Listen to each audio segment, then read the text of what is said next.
Hello दोस्तों, मैं सुनील कुमार स्वागत करता हूं आपके अपने चैनल क्रैकर जीएस एकेडमी में।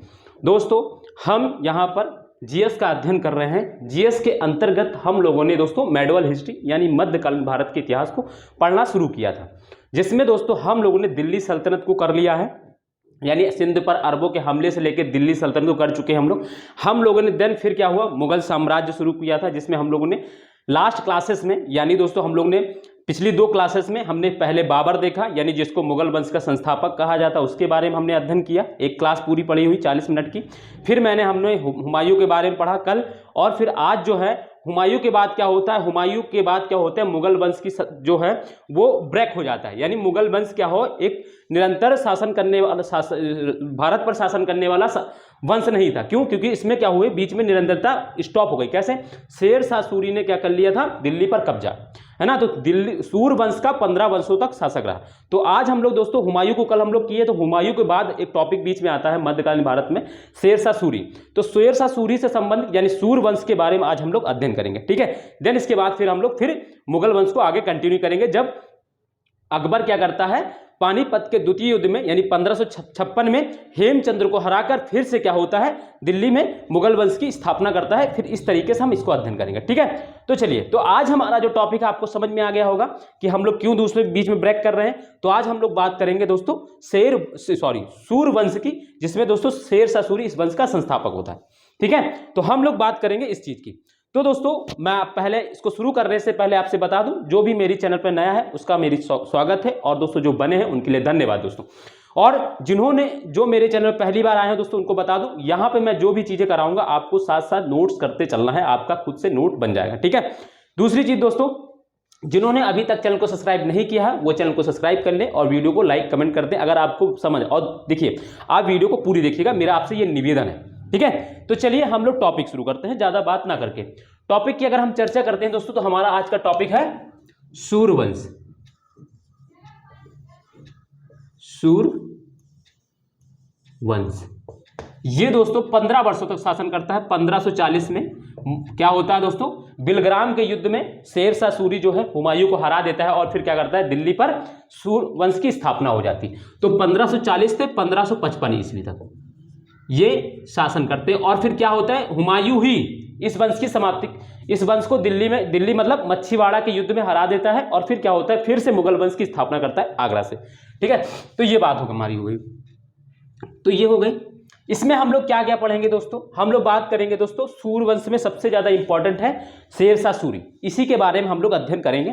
और उसी से संबंधित हम लोग उसके साम्राज्य विस्तार है, उसका भू राजस्व सुधार में क्या क्या इंपॉर्टेंट जो क्वेश्चन वन डे एग्जाम में आ सकता है, जो यूपीपी है, पेट है, बीडीओ है, या एसएससी सीजीएल है, या एफसीआई है ना, इस तरीके के जो पेपर होते हैं उनमें क्या आ सकता है, हम इससे रिलेटेड इसमें अध्ययन करेंगे, ठीक है।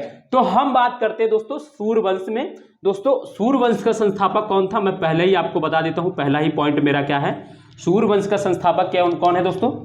तो सूरवंश का संस्थापक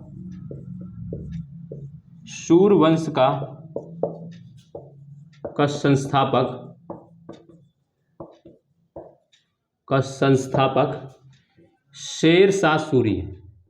शेर शाह सूरी है। तो इस तरीके से शेर शाह सूरी है, यानी जो सूरवंश है इस तरीके से सूरी है। तो फिर हम बात करते हैं, अब हम बात करते हैं दोस्तों शेर शाह सूरी की। हम अब शुरू करेंगे दोस्तों बात शेर शाह सूरी की, ये है। तो यहीं से हम लोग अध्ययन शुरू करेंगे अपनी शेर शाह सूरी की बात करेंगे। तो शेर शाह सूरी दोस्तों 5 वर्ष 1540 से 1545 तक करता है शासन, ठीक है। क्या है इसका समय दोस्तों, काल देखो इसका टाइम पीरियड हम लोग देख लेते हैं। पहले इसमें पढ़ेंगे क्या, पहले तो सबसे पहले हम स्ट्रक्चर बना लेते हैं शेर शाह सूरी में। पहले हम जानेंगे इसका काल यानी टाइम पीरियड, कहाँ कब से कब तक रहा। फिर दूसरा हम देखेंगे क्षेत्र, यानी किस क्षेत्र पर इसने शासन किया, कितने क्षेत्र को जीता, ठीक है। क्षेत्र में ही दोस्तों हम इसका फिर साम्राज्य विस्तार देख लेंगे, थोड़ा सा है ना। साम्राज्य विस्तार में हमको 2-3 स्टोरियां पढ़नी है जो इंपॉर्टेंट है, ठीक है। साम्राज्य विस्तार देख लेंगे। फिर इसका डी ऑप्शन हम लोग क्या देख लेंगे दोस्तों, इसका प्रशासन देख लेंगे। प्रशासन में दोस्तों फिर इसके बाद हम लोग इसका भू राजस्व सुधार देख लेंगे। भू राजस्व सुधार। ठीक है, और क्या देख लेंगे दोस्तों, और हम लोग इसके कुछ कल्याणकारी कार्य भी देख लेंगे। ई के बाद एफ, ई के बाद एफ, जो क्वेश्चन में आते हैं वनडे एग्जाम में, कल्याणकारी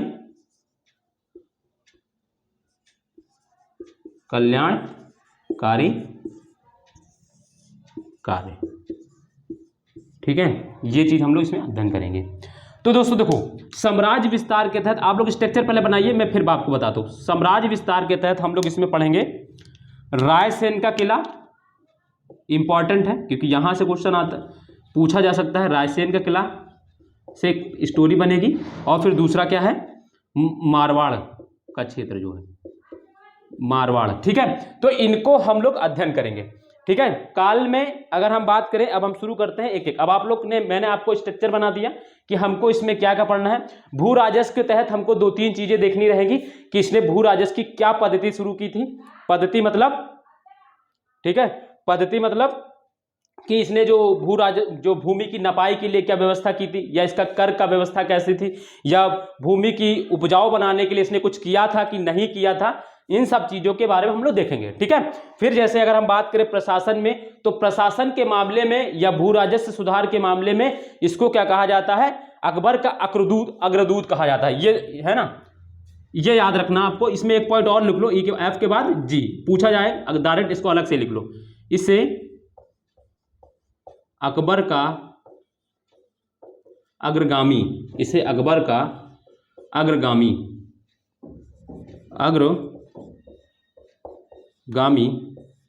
कहा जाता है। यह भी एक इंपॉर्टेंट फैक्ट है। ठीक है, इससे संबंधित ये एक इंपॉर्टेंट फैक्ट है जो आपको पता होना चाहिए, क्योंकि साम्राज्य विस्तार को छोड़कर जैसे जो भू राजस्व व्यवस्था में, जैसे हम सरकार एवं परगना जैसी स्थानीय व्यवस्था जो हम देखते हैं प्रांतीय लेवल पर, जिला एवं ब्लॉक लेवल पर, तो ये इसने ही सबसे पहले शुरू की थी, फिर उसका ही अनुकरण अकबर ने किया था। इसी तरीके से कई मामलों जैसे भू राजस्व सुधार इसने किए, तो इन सब संबंध में क्या होता है, इसको माना जाता है कि ये अकबर का, इसको अग्रगामी या पूर्वगामी जो भी पूछा जाए आप उसको लगा सकते हैं। ठीक है, तो ये एक इंपॉर्टेंट फैक्ट हो जाता है। तो अब आप लोगों ने क्या कर लिया, एक स्ट्रक्चर बना लिया। अब हम करेंगे इसकी बात। तो अब हम स्ट्रक्चर में सबसे पहले हमारा क्या है, काल। देखो, पढ़ने का यही तरीका होता है, याद करना है लंबे समय तक, तो यही तरीका है, वरना नोट बनाइए, कैसे भी भूल जाएंगे, ये मैं गारंटी दे रहा हूं। किसी भी तरह बुक्स पढ़ेंगे या कुछ तरीका होता है, देखो बुक्स पढ़ना अच्छी बात होती है, बुक्स पढ़ने से आपके थॉट डेवलप होते हैं, आपकी हर चीज़ इंप्रूव होती है, बट आपको एक तरीका पता होना चाहिए हिस्ट्री पढ़ने का, जब भी आप इसको अच्छे से कर पाएंगे, वरना बहुत बड़ा सिलेबस होता है, इसको आराम से भूल जाते हैं लोग। तो हम काल की बात करते हैं दोस्तों, तो ये 1540 से 1545 तक, क्योंकि बहुत वृद्ध हो गया था तब तो इसको शासन मिला था, तो ये इतने साल तक इसने शासन किया। ठीक है, तो ये हो गया इसका टाइम पीरियड। देन इसके बाद हम बात करते हैं, देखो इससे पिछली हम स्टोरी बता चुके हैं कि कैसे बिलग्राम के युद्ध में, कल वाली जो क्लास देखेंगे, जो भी नए हैं, मेरा निवेदन है जरूर देखें, आपको सारी स्टोरी समझ में आ जाएगी, मैंने बाकायदा अच्छे से पढ़ाया। क्षेत्र की अगर हम बात करें दोस्तों, तो इसने सिंधु नदी के जो पूर्वी इलाका है, सिंधु नदी के पूर्व से लेकर बंगाल तक के क्षेत्र को इसने अपने अंडर में किया था। अभी मैं इसको लिखा समझा दूंगा, तब फिर मैं यहाँ पे आपको लिख दूंगा, आप लिख भी सकते हैं, आप लिख लें कि सिंधु नदी के पूर्वी तट से लेकर बंगाल तक का क्षेत्र, यानी उत्तर भारत में जैसे इसने अधिकांश राजस्थान के क्षेत्र को जीता, इसने गुजरात विजय नहीं की थी। ठीक है, अधिकांश राजस्थान के क्षेत्र को जीता, पूरा यूपी, आधा इधर क्या कहते हैं जो मारवाड़ वाला इलाका है, फिर इधर रायसेन का किला है राजस्थान में ही, इन सबको जीता, और फिर इधर पूरा यूपी है, बिहार है, और फिर बंगाल में तो ये पहले से शासक था ही, है ना, स्वतंत्र प्रशासक के रूप में काम कर ही रहा था। तो इस तरीके से इसने क्या है, सिंधु नदी के पूर्व से लेकर और बंगाल तक का क्षेत्र इसके अंदर में आता, तो उत्तर भारत में राजस्थान का अधिकांश क्षेत्र इसके अंदर में था। ठीक है, इसकी अधीनता स्वीकार इसने जीत लिया था। ठीक है, तो ये बात करते हैं। तो अब हम बात करते हैं दोस्तों साम्राज्य विस्तार के तहत। साम्राज्य विस्तार के तहत देखो क्या होता है, जब ये शासक बनता है 1540 ईस्वी दिल्ली का, तो इसने क्या किया, ये साम्राज्य विस्तार की, क्योंकि उस समय जो थे, जब ये शासन बना था, जब ये शासक बना था, उस समय भारत में कई क्षेत्रीय शक्तियां उभर कर आ चुकी थी, जिसमें राजस्थान में सबसे ज्यादा थी। इधर मालवा है, फिर इधर गुजरात है, सब जगह क्षेत्रीय शक्तियां थी। तो इसने सबसे पहले क्या किया, राजस्थान को जीता, राजस्थान को विजय करने का अपना निर्णय निश्चय किया, और फिर ये निकल गया राजस्थान के जीतने के लिए। सबसे पहले इसने राजस्थान के रायसेन जिले पर किला है जो, इस पर हमला किया, और इस पर हमला किया तो क्या किया, इस समय यहाँ का जो शासक था रायसेन का पूरनमल, इसका नाम क्या था, पूरनमल। पूरनमल यहाँ का शासक था, कहाँ का? रायसेन किला का। ठीक है, यहाँ पे रायसेन जो है एक क्षेत्र है राजस्थान में, वहां पे दोस्तों क्या है, इसका शासक तो कौन था? शासक पूरनमल। तो इन दोनों के बीच में युद्ध हुआ। युद्ध मतलब क्या है कि पूरनमल जो है अपने किले से युद्ध कर रहा था, ऊंचाई पर था, और इसने पूरे किले को घेर रखा था अलाउद्दीन खिलजी ने। बट रायसेन का किला बहुत मजबूत था और पूरनमल भी एक स्वाभिमानी व्यक्ति था, उसने इसके सामने जो है क्या कहते हैं, अधीनता, मतलब इसके सामने शरणागति प्राप्त मतलब नहीं मानी। ठीक है, जब लंबे समय तक युद्ध चला तो फिर जो है क्या कहते हैं, ये शेरशाह सूरी ने खुद सोचा कि क्यों ना हम कुछ कूटनीति का परिचय करें, और इसने क्या किया कि से जो पूरनमल है, जो रायसेन के किला के जो ठीक है राजा हैं, उनसे क्या किया, एक संधि की। मतलब अब दोनों लोग चाह रहे थे, क्योंकि लंबे समय तक युद्ध चल रहा था, और लंबे समय तक युद्ध चलेगा अगर दोनों लोगों की क्षति होगी, तो इससे दोनों लोग, क्योंकि और रायसेन के किले को ये ऐसे जीत नहीं पाता जब तक वो लोग बाहर नहीं आते, और रायसेन के जो पूरनमल है वो शेरशाह सूरी को हरा नहीं पाते, तो इस तरीके से युद्ध लंबा चलता रहता। तो फिर दोनों ने क्या किया, एक संधि कर ली। संधि के तहत इसने ये कहा कि पूरनमल ने कहा कि हम आपको रायसेन का किला सौंप देंगे, बट आपको करना क्या है, आप हमें और हमारी प्रजा को और हमारी जो सेना है उसको जाने दीजिए। ठीक है, आप सुरक्षित जाने दीजिए, हम आपके रायसेन आपको किला सौंप देंगे। तो उस समय ये मान गया, और जब पूरनमल अपनी सेना और अपने लोगों को लेकर जब ये जा रहा था, तो इसने धोखे से क्या कर दिया, उनको सबको मरवा दिया। ठीक है, धोखे से मरवा दिया। ठीक है, तो इस तरीके से सबको मरवा दिया। इसी तरीके से एक इतिहासकार है अब्बास खान शेरवानी, वो कहते हैं कि ये पूरनमल, ये क्या कहते हैं, ये जो है ये जो घटना है जो रायसेन किले की, ये सॉरी दोस्तों, शेरशाह सूरी पर एक कलंक की तरह है। ठीक है, अब्बास का शेरवानी कहते हैं कि ये जो रायसेन किला की जो घटना है, ये शेरशाह सूरी पर एक कलंक की तरह है। ठीक है, तो इस तरीके से ये होता है। तो इस तरीके से क्या करता है, रायसेन के किले को जीत लेता है। ठीक है, फिर इसके बाद हम बात करते हैं मारवाड़ के क्षेत्र की। जब ये रायसेन के किले को जीत लेता है, इसके बाद क्या करता है, ये मारवाड़ पर घेरा डाल देता है। मारवाड़ के क्षेत्र में भी यही होता है कि लंबे समय तक युद्ध चलता है, क्योंकि ये सब राजस्थान किले बहुत मजबूत किले थे, और किले मजबूत होने के बजाय, और ये दूसरा बात ये था कि ऊंचाई पर होते थे, ऊंचाई पर सेना तो जा नहीं सकती, और किले बंद घिरे रहते थे, बड़ा दरवाजा होता था, आसानी से कोई तोड़ भी नहीं पाता था, और ये किले और राजपूत लोग किले में से ऊपर से ही हमला करते थे। तो इस तरीके से क्या होता था, जो बाहर की सेना होती थी वो किले में प्रवेश नहीं कर पाती थी, और ऐसे कोई अस्त्र नहीं थे कि दूर से जाके हम फेंक के मार सकें। तो इस तरीके से युद्ध लंबा चलता था, और क्योंकि राजपूताना लोगों की सेना छोटी होती थी, तो इस वजह से वो सामने युद्ध करने में थोड़ा हिचकिचाते थे। ठीक है, तो इस वजह से क्या हुआ कि इसने जब मारवाड़ को घेरा, तो फिर यही स्थिति लंबा समय चला। और इस समय इसमें क्या स्थिति अपनाई, इसने क्या किया, इसमें जब ये लंबे समय से चल रहा था युद्ध, तो इसने एक उपाय अपनाया। उपाय क्या अपनाया, इसने क्या किया, कुछ पर्चियां जो हैं वो मारवाड़ किले के पास में फिकवा दी, जिसमें ये लिखवा दिया कि ऐसे, इसने तुक्का में लगवाया, इसे ऐसे लिखवा दिया कि जो वहाँ के जो मारवाड़ के जो क्या कहते हैं, जो सरदार हैं वो हमसे मिल गए हैं, मारवाड़ के जो सरदार हैं वो हमसे मिल गए हैं, और हम जल्द ही क्या करेंगे, मारवाड़ पर फतेह कर लेंगे। तो जब ये पर्ची वहाँ के शासक ने पढ़ी, तो फिर क्या हुआ, उसने क्या किया, उसने आत्मसमर्पण कर दिया। ठीक है, उसने क्या कर दिया, आत्मसमर्पण कर दिया, किसके सामने, ये शेरशाह सूरी के सामने। ठीक है, तो इस तरीके से इसने क्या किया, इसने जो है मारवाड़ को भी अपने अंडर में ले लिया, और वो वहां से, क्योंकि ये आत्मसमर्पण यहाँ से ये निकल गया था, ये यहाँ से किले को छोड़कर भाग गया था, जो यहाँ का मारवाड़ का शासक है, किले को छोड़कर भाग गया था, और फिर क्या कर लिया था, इसने शेरशाह सूरी ने किले को कब्जे में कर लिया था। ठीक है, तो इस तरीके से देखोगे कि इसी के संदर्भ में देखो क्या हुआ, जब शेरशाह सूरी के हम व्यक्तित्व को पढ़ते हैं, तो व्यक्तित्व में उसको कहा जाता है कि वो बहुत पराक्रमी, बहुत ही बुद्धिमान, बहुत ही, है ना, बलिष्ठ, इस तरीके से उसको व्याख्यात किया जाता है। और दूसरी चीज इसके बारे में कहावत है कि वह जो है वह शेर एवं लोमड़ी के गुणों से युक्त था, यानी उसके अंदर शेर एवं लोमड़ी दोनों के गुण थे। मगर आपसे मैं पूछना चाहूंगा दोस्तों, आप मुझे अब आंसर दीजिएगा कि क्या उसके अंदर कौन से गुण ज्यादा दिखाई पड़ रहे हैं, लोमड़ी वाले या शेर वाले? तो हमें ज्यादातर बिलराम के युद्ध को छोड़ दिया जाए, सिर्फ एक युद्ध है जिसमें वो आमने सामने लड़ता है, वो भी कब, जब हुमायूं कमजोर हो जाता। इसके अलावा वो कभी भी प्रत्यक्ष रूप से किसी पर से हमला नहीं करता। जैसे इसने रायसेन किला को जीता, तो इसने कोई ईमानदारी, क्या इसने युद्ध किया? नहीं। इसने क्या किया, इसने धोखा किया। धोखा क्या किया कि संधि की, फिर संधि को तोड़ दिया। इधर क्या किया, इधर भी इसने कूटनीति का परिचय किया, है ना, पर्चियां फेंकवा दी। उधर जैसे रायसेन जो चौसा का युद्ध मैंने बताया था, चौसा में युद्ध में क्या हुआ था, जब हुमायूं सो रहा था रात में, तब उसने उस पर हमला किया। तो इस तरीके से इसके अंदर ज्यादातर हम देखते हैं कि इसके अंदर जो लोमड़ी वाले गुण हैं वो ज्यादा हैं, क्योंकि ये राजनीति को केंद्र में रख के सारी घटनाएं कर रहा था।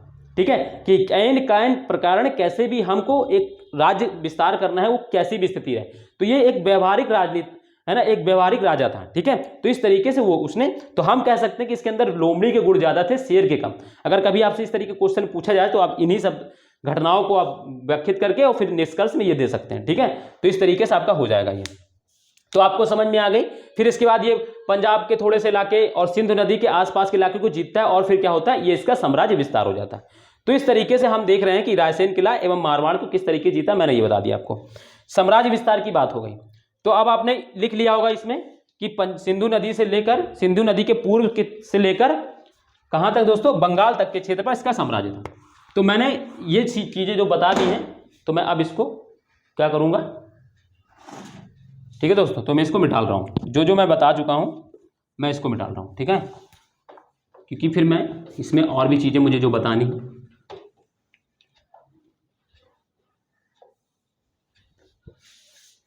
ठीक। प्रशासन, अरे सॉरी दोस्तों, एक सेकंड,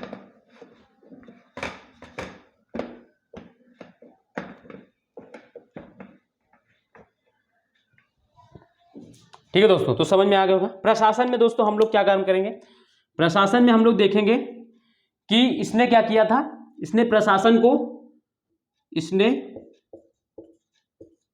साम्राज्य को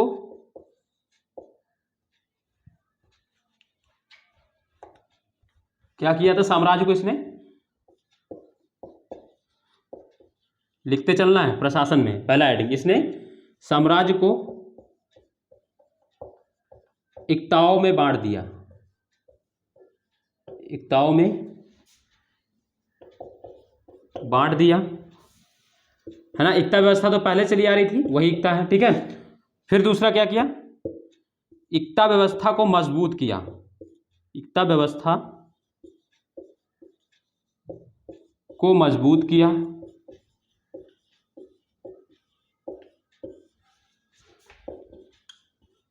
मजबूत किया, जिसके तहत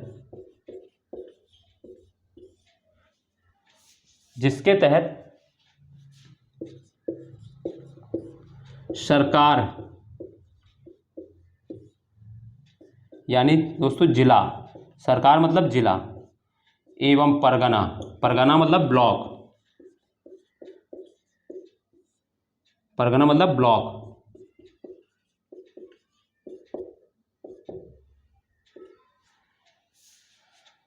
जिसके तहत एकता व्यवस्था को मजबूत किया, जिसके तहत सरकार एवं परगना जैसी प्रशासनिक इकाइयों का गठन किया, जैसी प्रशासनिक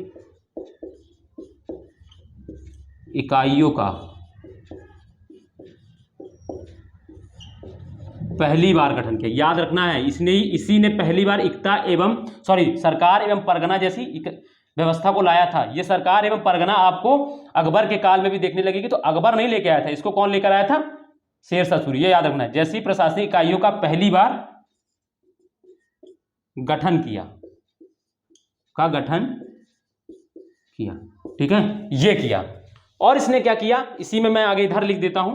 ठीक है, ये तो समझ में आ गया होगा। इक्ता व्यवस्था को मजबूत किया, जिसके तहत सरकार एवं परगना जैसी प्रशासनिक इकाइयों का पहली बार गठन किया। इसने क्या किया था, जैसे साम्राज्य है, उसको साम्राज्य को कई इक्ताओं में बांट दिया था, और हर इक्ता में मैंने बताया दिल्ली सल्तनत के अंतर्गत कि एक इक्तादार होता था, जो वहां क्या करता था, सैनिक टुकड़ी रखता था, वहां के राजस्व वसूल करता था।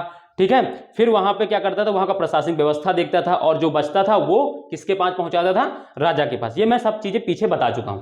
इसी के अंतर्गत उसने क्या कर दिया, इक्ता में, फिर उसने क्या कर दिया, इक्ता को जिला में बांट दिया, और जिला को फिर ब्लॉक में बांट दिया, है ना। तो इस तरीके से इसने क्या किया, सरकार एवं परगना, यानी जिला को, दिल्ली सल्तनत के अंदर हमको ये नहीं दिखता, हमको सिर्फ दिल्ली सल्तनत इक्ता दिखता है, इक्ता के अंतर्गत और कोई प्रशासनिक घटना नहीं दिखती। बट इसने क्या किया, इक्ता के अंदर भी सरकार एवं परगना नामक दो प्रशासनिक इकाइयां गठित कर दी, और जिनमें जो क्या थी, सरकार मतलब जिला नामक, जिला स्तर का अधिकारी, और परगना मतलब ब्लॉक स्तर का अधिकारी। तो इसने क्या किया, एकताओं की को और मजबूत, मतलब एकता निरंकुश ना हो पाए, एकता ज्यादा शक्तिशाली ना हो पाए, तो इसके अधीन 2 और अधिकारी जिसकी नियुक्ति ये खुद करता था। ठीक है, तो इस तरीके से ये किया इसने। दूसरा इसने क्या किया, इसने क्या किया, दाग एवं हुलिया की प्रशासनिक व्यवस्था में यही इक्तादारी है, तो इक्तादार को मजबूत करने के लिए इसने क्या किया, दाग एवं हुलिया, दाग एवं हुलिया की पद्धति को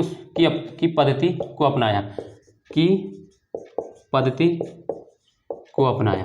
दाग एवं हुलिया तो अलाउद्दीन खिलजी ने शुरुआत की थी, ये तो पता ही है, को अपनाया, तो इसने भी उसको अपनाया। ठीक है, क्या है, सैन्य व्यवस्था को इसने 1,80,000 की सेना बनाई थी, और जिसको सही तरीके से उसमें भ्रष्टाचार ना हो तो उसने क्या किया, दाग एवं हुलिया की पद्धति को अपनाया। ठीक है, जिस तरीके से अलाउद्दीन खिलजी ने अपनाया था। फिर इसने और क्या किया,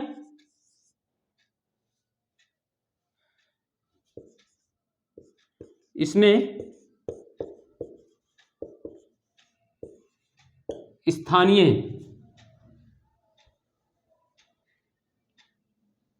प्रशासनिक व्यवस्था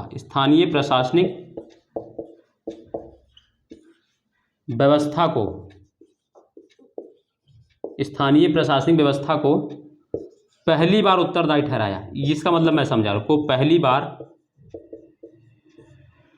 उत्तरदायी ठहराया।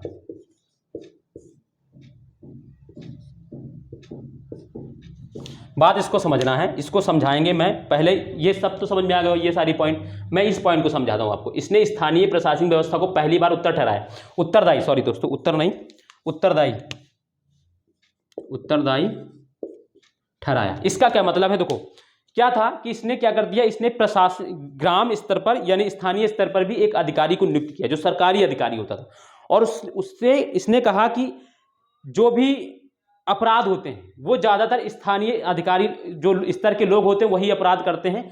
तो जो स्थानीय अधिकारी है उसका काम है कि वहां के अपराध को रोकना, और अगर कोई अपराध हुआ और अपराध में अगर वो खोजबीन या नहीं रोक पाया या उसको नहीं सही तरीके से कर पाया तो उसकी भरपाई कौन करेगा, जो स्थानीय अधिकारी है।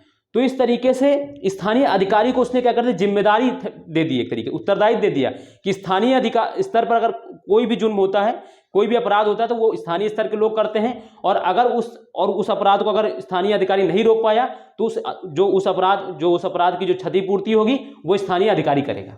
तो इस तरीके से जो अब्बास खान शेरवानी है वो कहते हैं कि इसकी जो प्रशासनिक व्यवस्था जो गुप्तचरी या जो कहते हैं इसकी न्याय व्यवस्था इस तरीके से काम कर रही थी कि अगर रात को एक बूढ़ी महिला रास्ते में सोने की टोकरी सर पर रख के भी जाती है तो उसको कोई भय नहीं, मतलब एकदम सुरक्षित।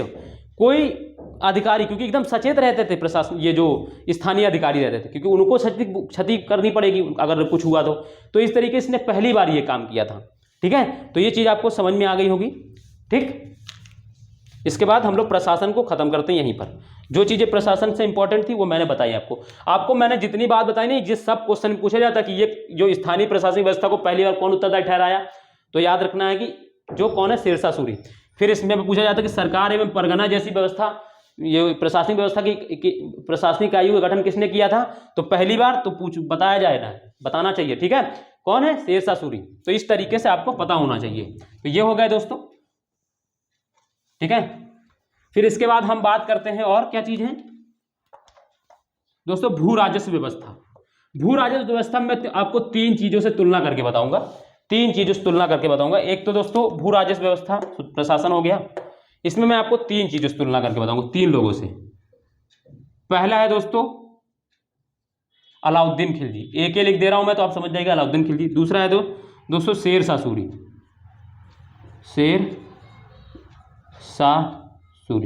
और हाँ एक चीज और बता दूं, शेरशाह के बचपन का नाम फरीद था, फरीद खां। लिख लीजिए, अगर कहीं पे जगह हो नोट करके लिख दीजिएगा। इसका वास्तविक नाम फरीद खां था। ठीक है, फरीद खां था। ठीक है, क्यों इसको शेर खां, क्योंकि इसने एक शेर को मारा था तो इसी वजह इसको शेर खां कहा जाता है। ठीक है, तो शेरशाह सूरी, और फिर तीसरा हम अकबर को देखेंगे। ये तीनों को अगर हम तुलना करके पढ़ेंगे ज़्यादा बेटर रहेगा। देखो, इसने भूमि की मपाई करवाई, भू राजस्व करेंगे तो भूमि की मपाई, तो इसने भूमि की जो नपाई है वो रस्सी से करवाई। रस्सी, इसको बफाए बिस्वा बोलते थे। क्या बोलते थे? बफाए बिस्वा, बफा ए बिस्वा, ठीक है। बफाए बिस्वा नामक इकाई थी जो रस्सी से नपाई करवाता था, ठीक है। इसने किससे? काठी, काठी, शेरशाह सूरी ने काठी। पूछा जाता है काठी क्या है, तो भूमि नपाई का एक इकाई है, यानी एक साधन है, ठीक है। इस तरीके से याद रखना है। और इसने किससे करवाई? इसने जरीब, जरीब, ठीक है, जरीब जंजीर की होती थी, जरीब से इसने क्या किए? भूमि की नपाई कराई। अब बात करते हैं राजस्व कितना होता था, भू राजस्व। तो इसने भू राजस्व, मैंने बताया था कि 50% अधिकतम। मैंने बताया कि शरीयत के अनुसार 4 प्रकार के कार्य होते हैं जिससे आय के स्रोत जो है 4 प्रकार के होते हैं। एक तो दोस्तों खराज, खुम्स, जजिया, जकात। खराज मतलब भू राजस्व, जजिया मतलब जो गैर मुस्लिम होते थे वो, और दोस्तों खुम्स मतलब जो युद्ध में लूटा हुआ माल, और जकात मतलब जो धार्मिक मुस्लिम जो समुदाय के लोग होते थे, वो मुस्लिम संप्रदाय के लोगों के लिए धार्मिक कार्यों के लिए जो पैसा देते थे, मतलब सामाजिक कल्याण के लिए जो वो कर होता था। तो और जो है शरीयत में जो खराज है वो अधिकतम बताया गया है 50%, यानी इससे ज्यादा नहीं होना चाहिए, और ये भी कोई आपात स्थिति में लगाना होगा राज्य को। बट इसने क्या किया था, अलाउद्दीन खिलजी ने 50% कर लगाया था, ठीक है। तो ये याद रखना। और इसने कितना लगाया था? इसने 33%, ठीक है, भू राजस्व मैंने बताया, भू राजस्व। फिर इसने कितना लगाया दोस्तों? इसने 40%। और भी अलग अलग था इसके शासनकाल में, मैंने मोटा मोटा बता दिया, ठीक है। अभी आगे पढ़ेंगे तो उसको देख लेंगे। तो इस तरीके से इसने क्या किया? भू राजस्व व्यवस्था को शुरू किया, ठीक है। और भी इसने बहुत सारे काम कराए, जिसे अब हम कल्याणकारी कार्य के तहत देखेंगे इसमें, ठीक है। तो इससे ये चीज इतना ही पूछा जाता है भू राजस्व में, वनडे एग्जाम में। हालांकि जब मेंस में हम लोग देखते हैं तो थोड़ा डिटेल से लिखते हैं, बट यहाँ पे इतना ही, ठीक है। तो ये मैंने तुलना करके इसलिए बताया क्योंकि पूछा जाता है तीनों के बारे में कि इसकी अलाउद्दीन खिलजी की भूमि की मपाई किससे करवाई थी? रस्सी से, इसने काठी से, इसने जरीब से। ये सीधे सीधे पूछा जाता है, ठीक है। तो इसलिए मैंने बताया आपको। फिर हम बात करते हैं दोस्तों सामाजिक कल्याणकारी कार्य, ठीक है ना, कल्याणकारी कार्य।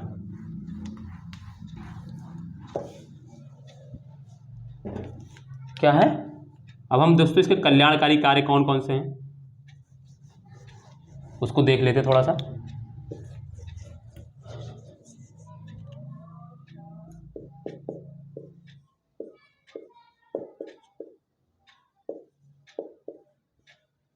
अब ये कल्याणकारी कार्य नहीं है, ये राज्य जो प्रशासनिक व्यवस्था को मजबूत करने के लिए इसने करे थे। इसने क्या किया था?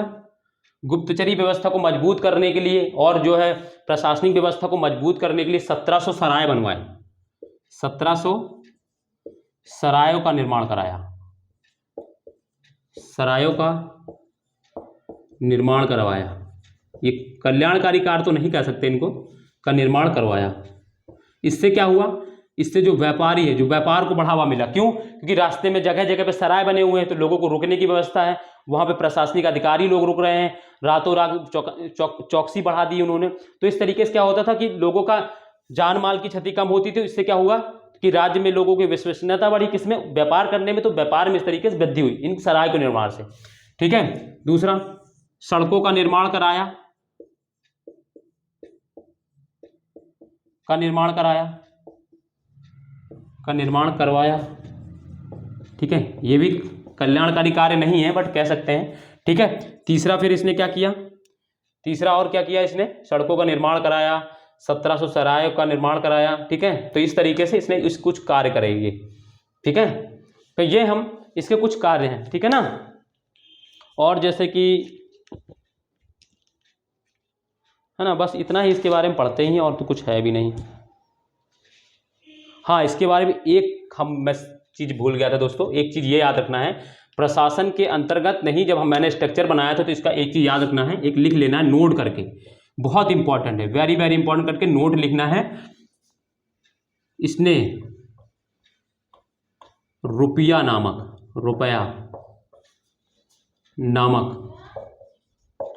चांदी का सिक्का चलवाया था, चांदी का सिक्का चलाया, ठीक है। यही जो रुपया है यही मुगल काल में भी चलता रहा। तो याद रखना कि रुपया नामक चांदी का सिक्का किसने चलवाया था? तो शेरशाह सूरी ने। ये इंपॉर्टेंट है, ये मैं भूल गया था, इसको आपको लिख लेना, ठीक है। तो इसको आपको याद रखना है, इसको बहुत इंपॉर्टेंट है ये, ठीक है।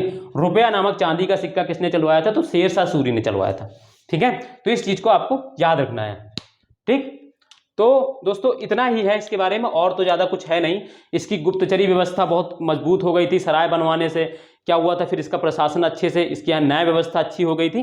तो ये सब मेंस में आता है, मतलब जब आप पीसीएस मेंस लिखेंगे तब वहाँ पूछा जाता है, अदरवाइज ऐसे नहीं है। ऐसे तो बस यही पूछा जाएगा कि सड़कों का निर्माण, इसने ग्रांड ट्रैक रोड जो है उसका पुनर्निर्माण, उसको क्या है, उसकी मरम्मत करवाई थी, ठीक है। ग्रांड ट्रैक रोड की इसने क्या की थी, इसने मरम्मत करवाई थी, ठीक है।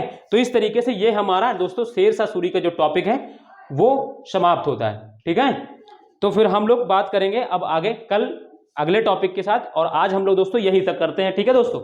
तो दोस्तों उम्मीद है कि आपको मेरा ये सेशन पसंद आया होगा, और अगर सेशन आपको अच्छा लगा हो तो वीडियो को लाइक करें, कमेंट करें, और जिन्होंने अभी तक चैनल को सब्सक्राइब नहीं किया है वो चैनल को सब्सक्राइब कर लें, वीडियो को लाइक कर दें और कमेंट करें, ठीक है। और दोस्तों अपने दोस्तों को शेयर करना भी ना भूलें, ठीक है दोस्तों। तो चलिए फिर हम लोग कल मिलेंगे, तब तक के लिए अपना ध्यान रखिए। बाय, जय हिंद दोस्तों।